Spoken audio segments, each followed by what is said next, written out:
Thom Hilton, thanks for joining us. Always good to have you here on the show just to talk about, what's going on in the world of film and specifically, talking about this series that is coming up. Can you tell us about this, what Clinton Street's going to be doing here for Pride Month? Yes, the Clinton Street Theater is doing a whole month-long series of Pride films this June, kicking off with an event that is all about me. The shorts by me that I made, and then that evening they're going to be showing a really wonderful film called The People's Joker. There's so many incredible films that they're going to be showing. My Own Private Idaho, But I'm a Cheerleader, Mamma Mia 2. It's going to be a big gay party all month long. How important is this to have something like this during the month of June, to have this celebration and all of these different films that are being shown? It's very important. It's so great that they are making an effort not just on Pride weekend, not just to show like The Birdcage, not just to show, one easy queer movie that everybody has seen, but they're really taking the time to show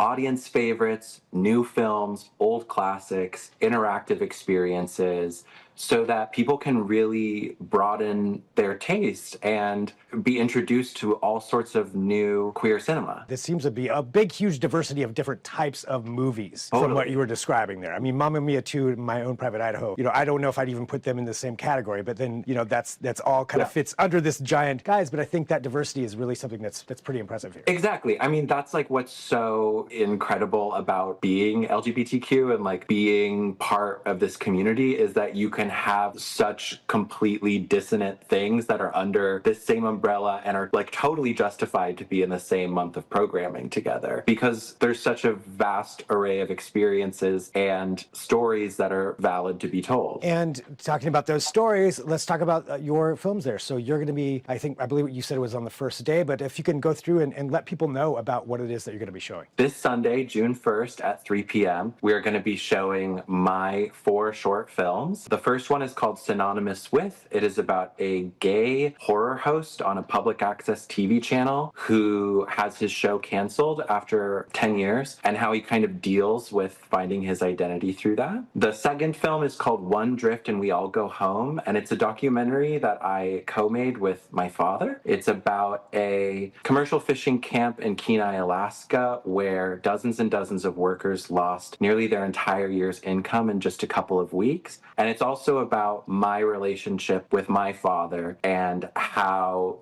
fishing like really helped bring us together when I was this young, precocious gay kid. There's also a really lovely romantic drama in there called You Look Pretty Up Here, which was filmed up in Rhododendron, Oregon. It's like a really kind of gentle, patient film set in a cabin. And then there's also Matinee Baby, which I've been on this show talking about before, which is this big body, raunchy romantic comedy that was made with the Portland Art Museum and filmed at the Clinton Street Theater, starring Portland's own drag clown multi-hyphenate superstar Carla Rossi. So even just like what you said, there's this really vast difference in the types of films that we're just going to be showing that afternoon, which I'm really excited about. Wow. I mean, yeah, that is a huge range right there. And one, being, it sounds like probably very incredibly personal too, as far as the one with you and your dad and telling that story. And that's a big thing. How, when you talk about something that's extremely personal like that, like what was the feeling when you actually finally, even though you're the one, of course, creating it, but seeing it on screen and seeing that story told where other people are watching it? That film was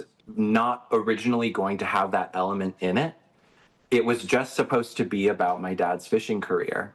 And my producer at the time said, there's something missing here. And the thing that's missing is the reason why Thom wants to make this. And I said, I don't know if this is it, but there's all of these videos from, the late 90s and early 2000s of my dad taking me out fishing. Is this kind of the connecting tissue between my own interest in the film and kind of its reason for being? And it was. And so it's almost impossible for me to watch. Like I've seen it in a theater with my dad multiple times and he cries and it's touching, but it's also just, it's a lot.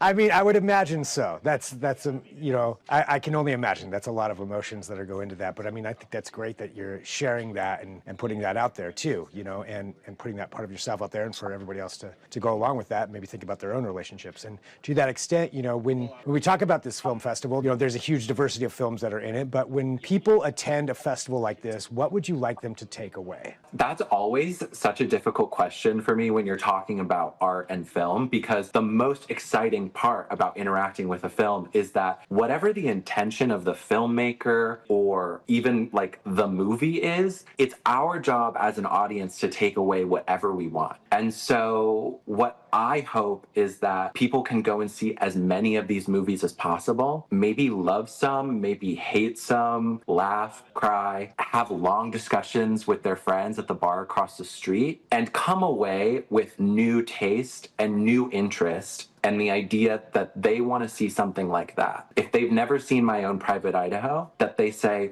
whoa, I want to go watch all of Gus Van Sant's movies now. I think that's really the best. Yeah, and celebrating that all of these filmmakers and different films that you go see there in a place like this. And, you know, at the Clinton Street Theater, a fantastic venue there, historic venue there in Southeast Portland. Anything else that you think, you know, is really important for this festival in general also? There are a couple of interactive experiences. My colleague Violet Hex, who is this incredible drag performer, is hosting 3 screenings of But I'm a Cheerleader, which is this really fun 90s camp cult classic starring Natasha Lyonne. And she'll be doing drag performance alongside the movie. Those screenings sell out. Get your tickets in advance. And also, of course, at the end of June, I'm going to be hosting the Rocky Horror Picture Show. The movie is celebrating its 50th anniversary this year. You can go see it every Saturday. See it with me. See it with the cast. Just see it. Throw stuff, yell, have fun. I'm sure you've probably hosted it before, have you? This will be my 73rd show that I'm hosting. That's what I wanted to get at there. So this is something that, yeah, obviously Clinton Street Theater and the Rocky Horror Picture Show is something that are synonymous, longest running theater, I believe, in the world. But yeah, that many times. So that's an experience all on its own. 100%. It's amazing. You can never see the Rocky Horror Picture Show too many times, I believe. Well, Thom, for everybody out there who wants to follow along with your films and the work that you do in the production, what's the best place for them to go? Come to this event. Buy your tickets online at cstpdx.com.